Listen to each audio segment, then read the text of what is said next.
আমরা পরিষ্কার করে বলছি, বিজেপি আর্মিকে এভাবে পলিটিক্যাল ইউজ করাটা বন্ধ করুন। আমরা আর্ম ফোর্সেসকে অনুরোধ করছি, স্বনির্বন্ধ অনুরোধ করছি। কেন শুনছেন? আপনাদেরকে গোটা দেশ রেসপেক্ট করে, জুডিশিয়ারি এবং আর্মি।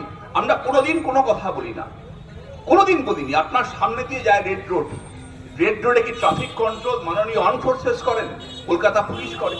আমাদের মঞ্চ অনুমোদিত মঞ্চ, আমাদের মঞ্চ নিয়ে কিছু বলার থাকলে আপনি চিঠি দেখুন কলকাতা পুলিশের কমিশনারকে। আমরা তো বলছি কোঅপারেট করব, কি উদ্ধত্ত এসে খুলে দিলেন। কোর্ট মার্শাল ফেস করতে হতে পারে, আমরা এত সহায় ছাড়ার দল নই। কোন অফিসার এটা অর্ডার দিয়েছেন? GO eastern command. কে অর্ডার পাস করেছেন? আমরা জানতে চাই। আর্মিকে বলা হচ্ছে, রিকোয়েস্ট করা হচ্ছে, আপনারা আপনাদের অফিসিয়াল এক্স হ্যান্ডেলে পুরো প্রকাশ করুন চেন অফ কমান্ডস কি ছিল, কবে কবে কি হয়েছে। তৃণমূল কংগ্রেস এই বিষয়টাকে সিরিয়াসলি নিয়েছে।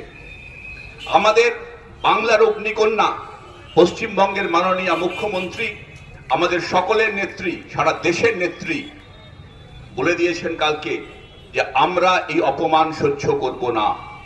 সারা পশ্চিমবঙ্গের সমস্ত ব্লকে, সমস্ত জেলায় আন্দোলন হবে। তাই তারই পার্ট হিসাবে বলিষ্ঠ মালদা জেলা তৃণমূল কংগ্রেস আজকে রাজমহল রোডের মোড়েই এই প্রতিবাদ সভার আয়োজন করেছে। আমরা খুব স্পষ্ট অর্থহীন ভাষায় বলছি, আর্ম ফোর্সেসকে আমরা রিকোয়েস্ট করছি, আপনারা এই পলিটিক্সের বাইরে থাকুন, আপনারা আপনাদের কাজ করুন, আপনারা সম্মান পাবেন। বিজেপি মনে করেন যে সেনাবাহিনী কে বদনাম করার উদ্দেশ্যে আপনারা এটা করবেন।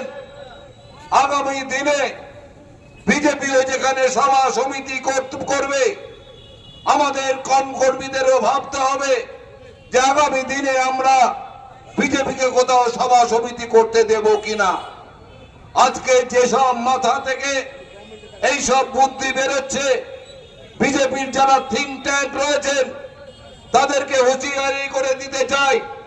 সেটা কেন্দ্র হতে পারে, সেটা রাজ্য হতে পারে, তাদেরকে হুঁশিয়ারি করে দিতে চাই।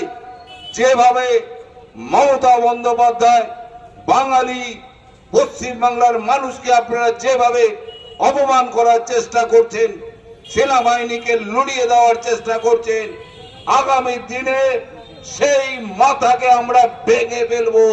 সেই মাথাকে তৃণমূল কংগ্রেস পদদলিত করবে, এই কথা আমরা ব্যর্থহীন ভাষায় ঘোষণা করছি।